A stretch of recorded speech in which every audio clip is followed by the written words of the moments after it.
बिस्मिल्लाहिर्रहमानिर्रहीम। मेरे मुहतरम दोस्तों और अजीज साथी, आज हम बात करेंगे किस शख्स के ऊपर कुर्बानी वाजिब है। देखिए, कुर्बानी उस शख्स के ऊपर वाजिब है जो साहिबे निसाब।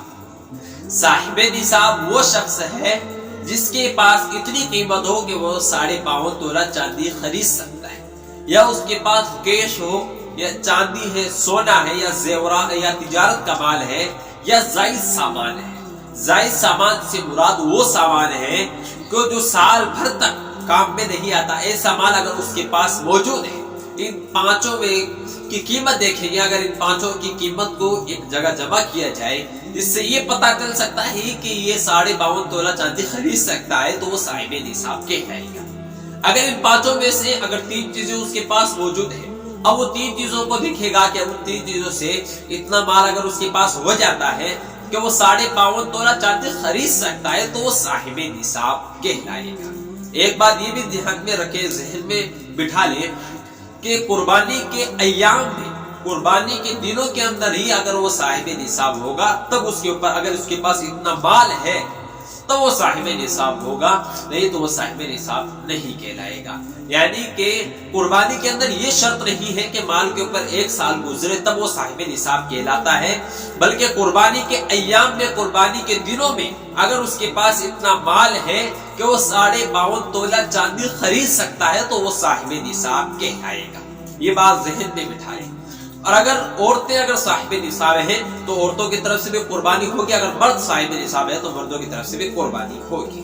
और एक बात ये भी जहन में बिठा ले कि जो पिछले साल भी साहिबे निसाब थे, इस साल भी साहिबे निसाब हैं। अगर उन्होंने पिछले साल अपने नाम से कुर्बानी कर दी, अगर वो इस साल अपने बच्चे के नाम, छोटा बच्चा उसके नाम से कर रहे हैं या किसी दूसरे के नाम से कर रहे हैं, तो उनकी कुर्बानी उनकी तरफ से कबूल नहीं होगी जिसके नाम से की उनकी तरफ से कुर्बानी होगी, बल्कि जिसके ऊपर वाजिब है उसको या तो कुर्बानी करनी होगी दूसरी, या उसके मुकाबिल सदका करना होगा। यानी वो उसकी तरफ से कुर्बानी नहीं होगी, वो जिसकी तरफ से करेगा वो उसकी तरफ से होगी, वो अपनी तरफ से कुर्बानी नहीं होगी, ये गुनहगार होगा।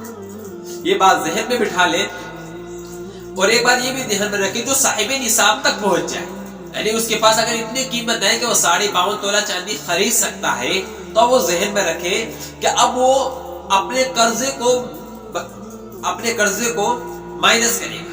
यानी जो कर्जा है उसको माइनस करेगा, उसके बाद में जो बिजली का बिल है उसको माइनस करेगा, उसके बाद में जो घर की जरूरियात के लिए जो खर्च चाहिए उन तमाम को माइनस करने के बाद अगर उसके पास इतनी रकम बच जाती है कि वो 52.5 तोला चांदी खरीद सकता है, तो वो साहिबे निसाब कहलाएगा, नहीं तो वो साहिबे निसाब नहीं कहलाएगा।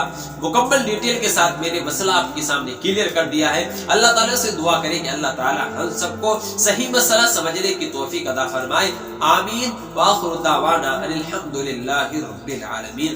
और बकरीद से मुताल्लिक अगर आप कोई भी मसाइल हमसे मालूम करना चाहते हैं तो हमें ईमेल के जरिए आप मैसेज कर सकते हैं। अस्सलामु अलैकुम व रहमतुल्लाहि व बरकातहू।